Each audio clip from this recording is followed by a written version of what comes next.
Welcome to Lakshman biology.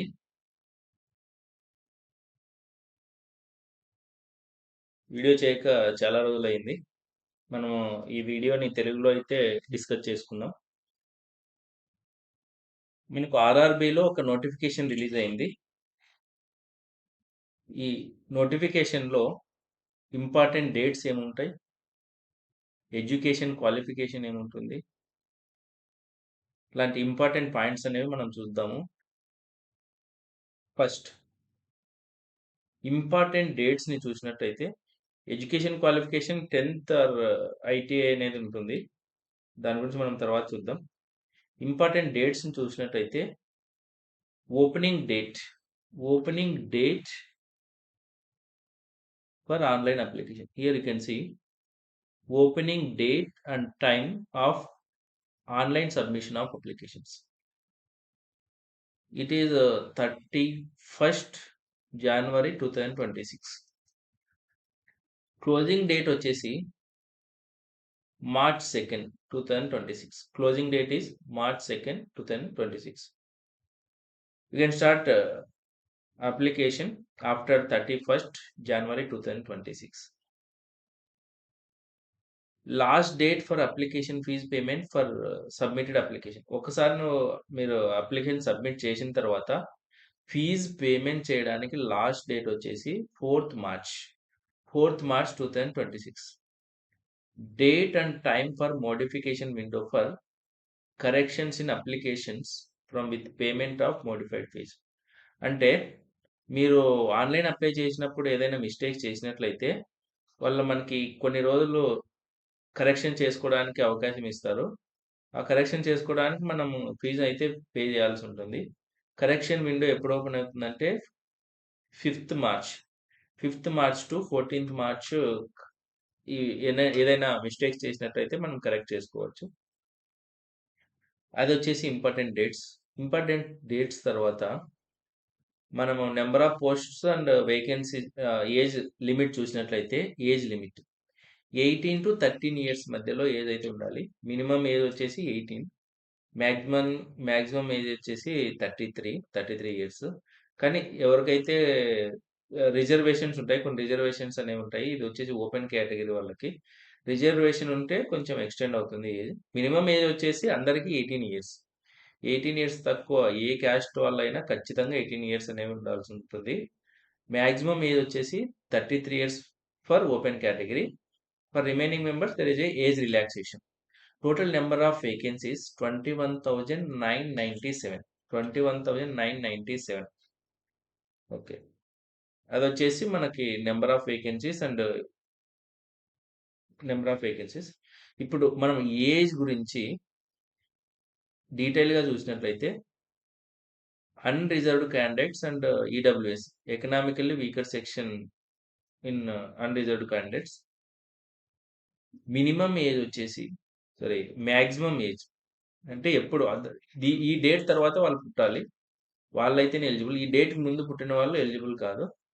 Date వచ్చేసి January 2nd 1993.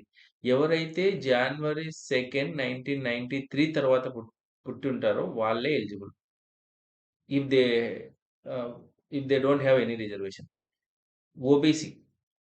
OBC non క్రిమి layer అంటే ఓబీసీలో తక్కువ ఇన్కమ్ ఉన్న వాళ్ళు.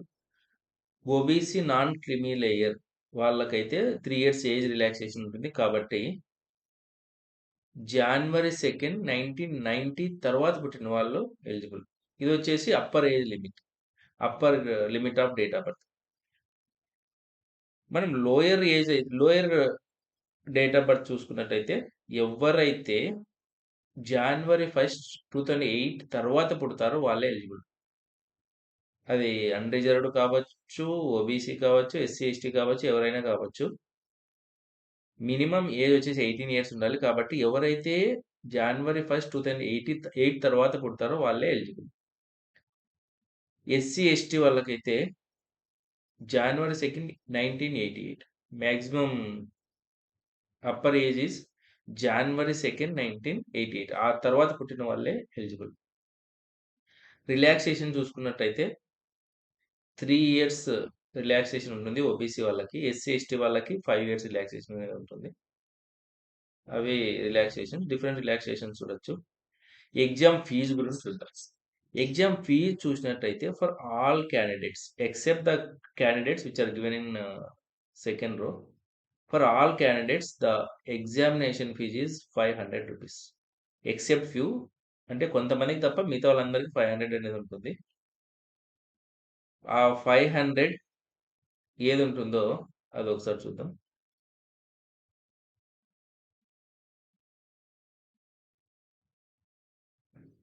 ఓకే.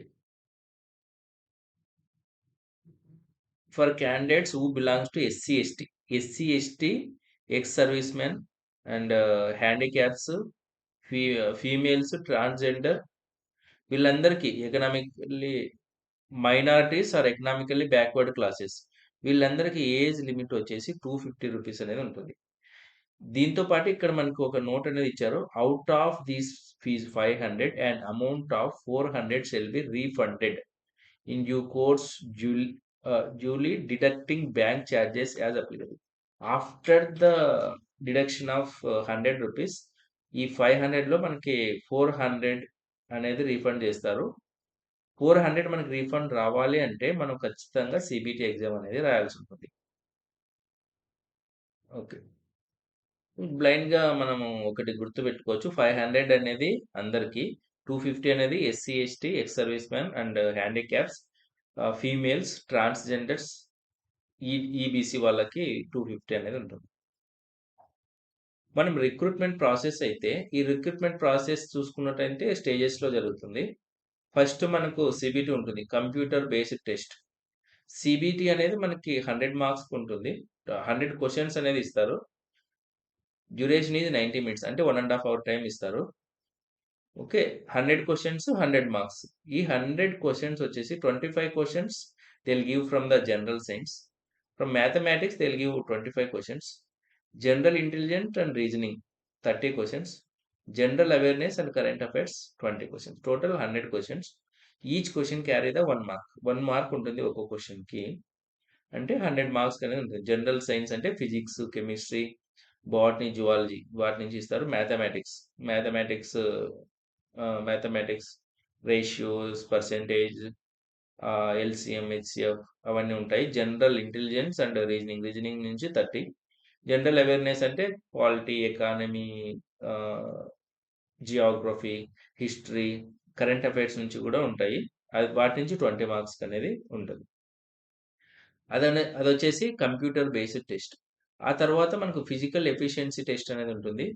ఫిజికల్ ఎఫిషియన్సీ టెస్ట్‌లో ఈ should be able to lift and carry 35 kgs of weight for a distance of 100 meters in 2 minutes. దీనికి ఏం చేయాలంటే 35 కేజెస్ బరువు అనేది ఎత్తుకొని 100 మీటర్ డిస్టెన్స్ వెళ్ళాలి. Within 2 minutes. 2 నిమిషాల్లో మనం 100 మీటర్స్ వెళ్ళాలి. 35 కేజీస్ బరువు ఎత్తుకొని. In one chance without putting the weight down. That weight అనేది మన బాడీ మీదనే ఉండాలి. అది మనం కింద పెట్టకూడదు. కింద పెట్టుకోకుండా 35 కేజీస్ వెయిట్ ఎత్తుకొని దాన్ని మోస్తూ 100 మీటర్స్ అనేది వెళ్ళాల్సి ఉంటుంది. ఇది మేల్స్‌కి. Should be able to run for distance of 1000 metres. 1000 metres అంటే 1 కిలోమీటర్ రన్ చేయాలి. దాన్ని 1 కిలోమీటర్ రన్నింగ్ రేస్‌ని 4 మినిట్స్ 15 సెకండ్స్‌లో కంప్లీట్ చేయాల్సి ఉంటుంది. అదొచ్చేసి ఫిజికల్ ఎఫిషియన్సీ టెస్ట్.